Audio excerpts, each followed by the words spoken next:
Kalau kita mencari Tuhan setiap hari, mengisi hati dan pikiran kita dengan kebenaran firman Tuhan, maka kita akan lebih mudah mengenal kehendak Tuhan. Kita akan lebih bisa mengalami hatinya, mengalami kehendaknya, mengalami didikannya, dan mengalami anugerah kasihnya. Apalagi kalau kita memperkatakan dan melakukan firman Tuhan setiap hari, maka roh kita penuh dengan pengertian akan firman Tuhan, dan jiwa kita akan sehat, karena mental, pikiran, perasaan, dan kehendak kita penuh dengan kebijakan Tuhan. Mari kita merenungkan dan melakukan firman Tuhan setiap hari, supaya hidup kita sejalan dengan kehendak Tuhan, dan hidup kita memuliakan nama Tuhan. Terima segala pujian kami Tuhan. Oh, Kau ditinggikan.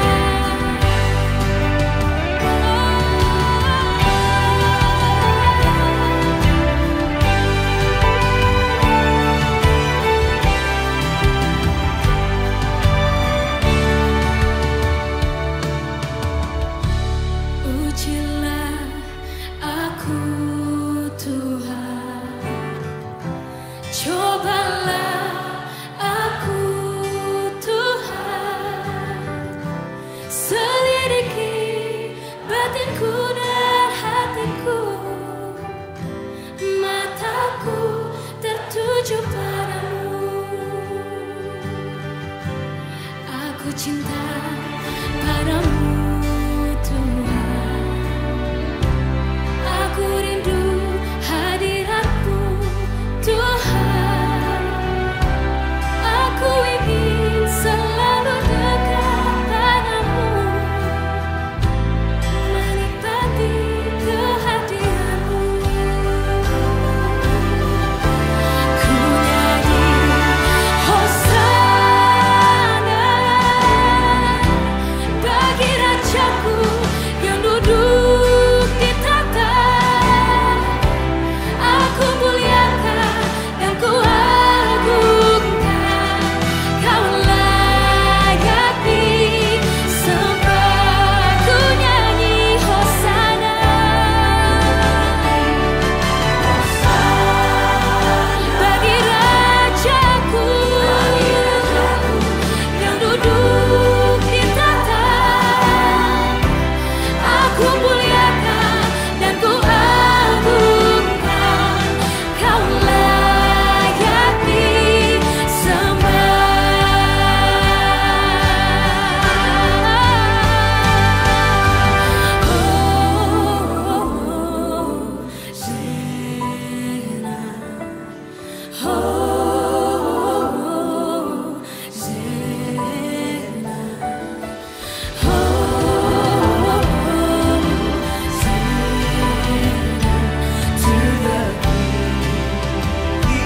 Hosanna to the King. Hosanna.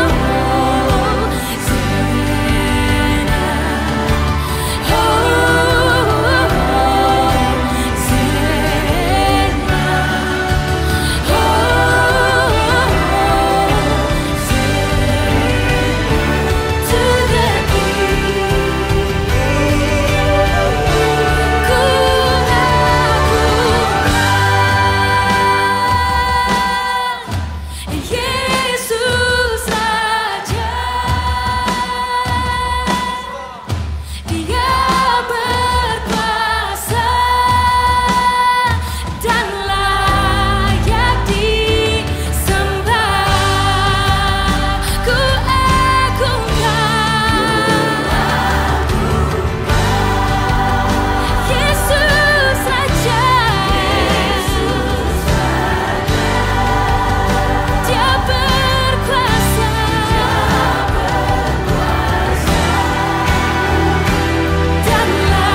Ulangan 30 ayat 19 dan 20.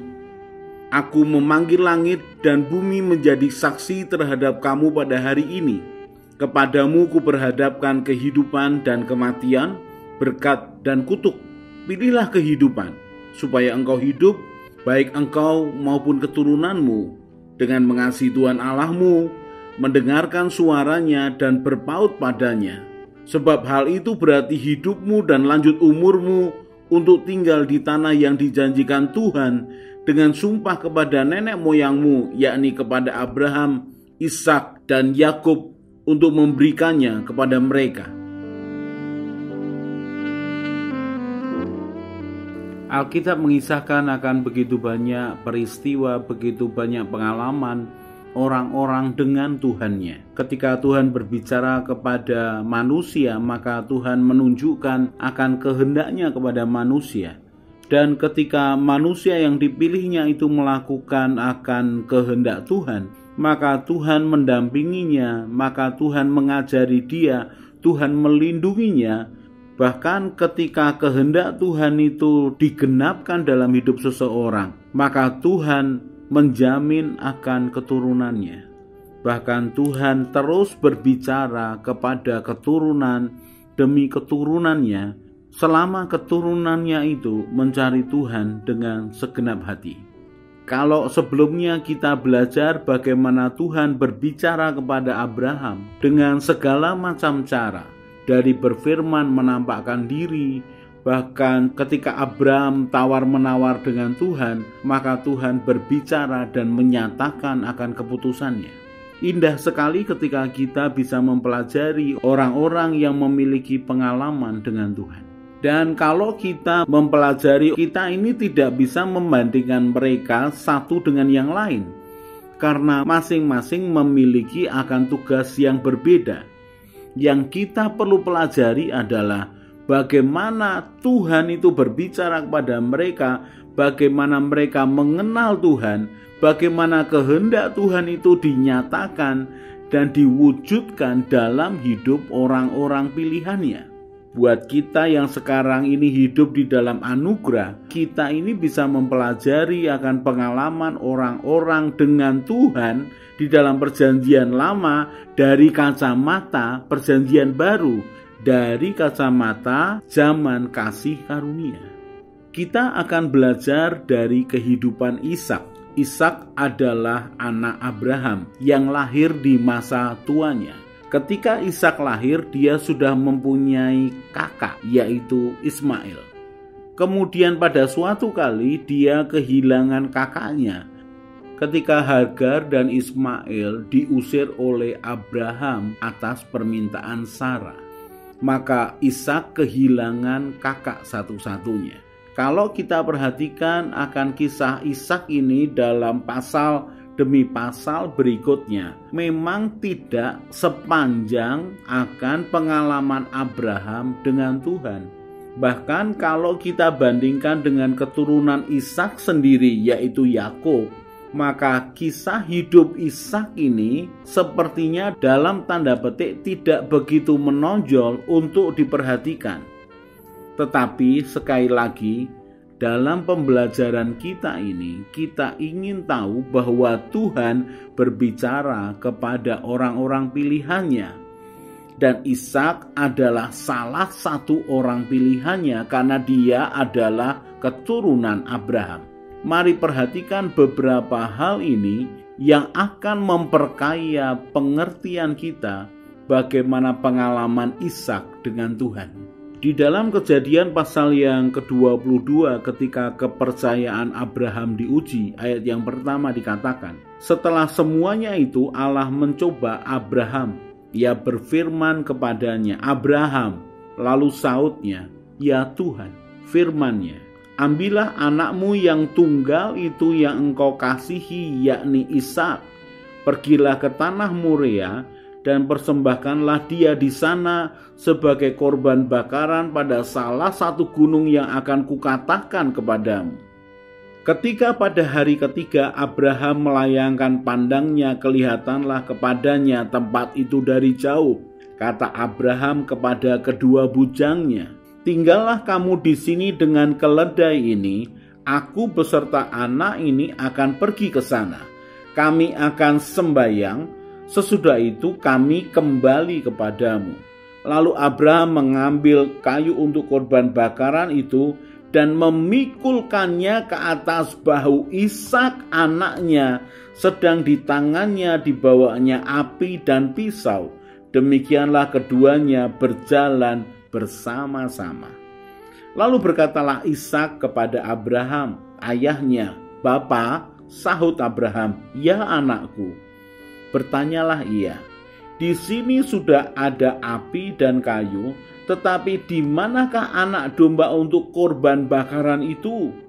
Sahut Abraham, "Allah yang akan menyediakan anak domba untuk korban bakaran baginya anakku."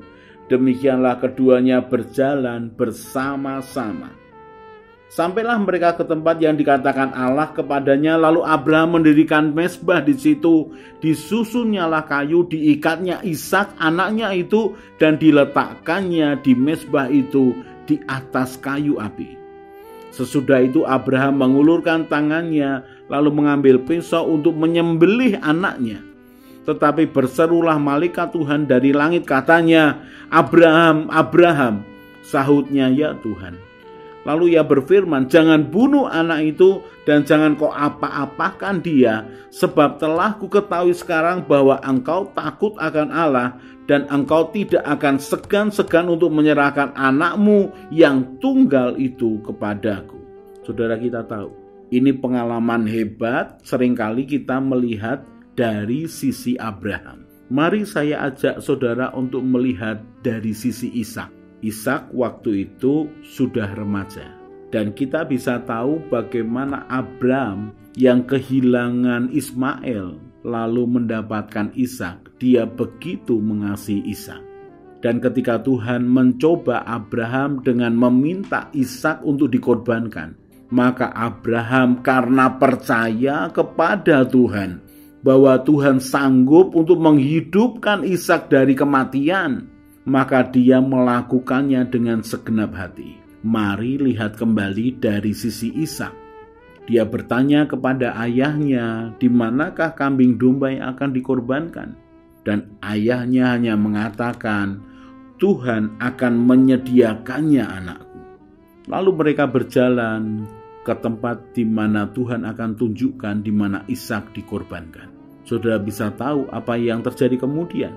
Hubungan Ishak dengan Abraham begitu dekat, dan Ishak tahu bahwa domba nanti disediakan oleh Tuhan. Tetapi ketika dia diikat lalu diletakkan di atas mezbah, saudara, apa yang dia rasakan? Dia tahu ayahnya mencintai dia, dan dia tahu bahwa ayahnya taat kepada Tuhan. Dari cerita tahun demi tahun, Ishak tahu bagaimana Tuhan berbicara kepada Abraham ayahnya. Dari tahun demi tahun pasti Abraham bercerita, mengisahkan pengalamannya dengan Tuhan. Dan sebagai orang yang dikorbankan di atas mezbah oleh Abraham ayahnya, Alkitab tidak menceritakan bahwa Ishak memberontak lalu lari.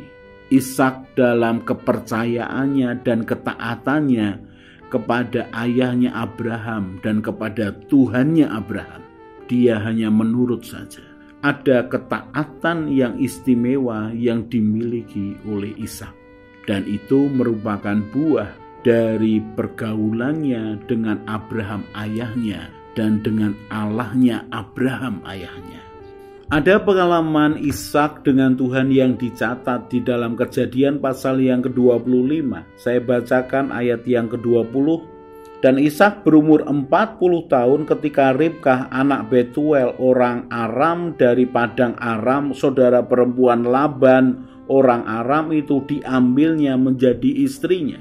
Berdoalah Ishak kepada Tuhan untuk istrinya, sebab istrinya itu mandul. Tuhan mengabulkan doanya sehingga Ribkah istrinya itu mengandung." Saudara, pengalaman mandul itu sama seperti pengalaman Sarai. Tetapi pengalaman bagaimana Ribkah mengandung itu berbeda dengan pengalaman Sarai mengandung. Setiap orang punya bagian tersendiri pengalaman dengan Tuhan. Alkitab mencatat, Ishak mendoakan istrinya yang mandul. Kemudian Tuhan mengabulkan doanya. Dan apa yang kita pelajari dari Ishak? Pengalaman dia dengan ayahnya di atas mezbah persembahan bakaran itu menjadi catatan khusus dalam hati Tuhan. Bagaimanapun, Tuhan mengasihi keturunan orang-orang yang dipilihnya. Ishak mempunyai pengalaman ditemui Tuhan untuk ditunjukkan akan janji Tuhan kepada Abraham dan keturunannya. Kita tahu bahwa Tuhan tetap berbicara. Mari percaya bahwa Dia Tuhan, Tuhan yang setia, yang memegang janjinya. Dan mari lihat hati Tuhan yang menginginkan untuk bangun hubungan dengan umatnya supaya mereka menikmati akan penggenapan janji Tuhan di dalam hidupnya. Mari mencari Tuhan dengan segenap hati. Mari inginkan Tuhan lebih dari apapun. Mari alami Tuhan yang hidup dan yang nyata lebih dari hari-hari sebelumnya.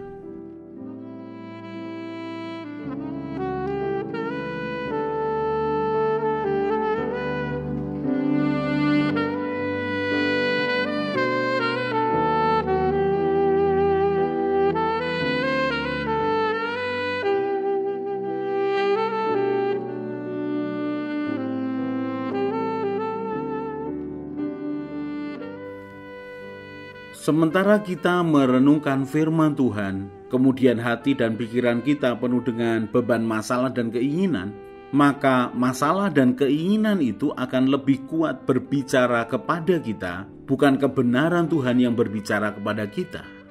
Berbeda kalau hati kita tenang menginginkan Tuhan, pikiran kita penuh dengan kebenaran Tuhan, dan keinginan tidak mengendalikan kita. Maka keadaan ini akan membuat kita mudah mendengar suara Tuhan dan mengerti kehendak Tuhan. Kalau kita merenungkan firman Tuhan setiap hari, maka Tuhanlah yang menjadi petunjuk jalan kehidupan kita. Mari kita berdoa. Tuhan Yesus, terima kasih untuk kebenaran firman-Mu. Tuhan Yesus, Engkaulah gembalaku yang baik. Buatlah hatiku selalu melekat kepadamu. Firman-Mu itu pelita bagi kakiku dan terang bagi jalanku. Bawalah aku menjalani hidup sesuai dengan rencana-Mu ya Tuhan. Amin. Saya Yosea Kristiono, Gembala Jemaat GKI Injil Keselamatan Semarang. Tetap percaya, tetap semangat. God bless.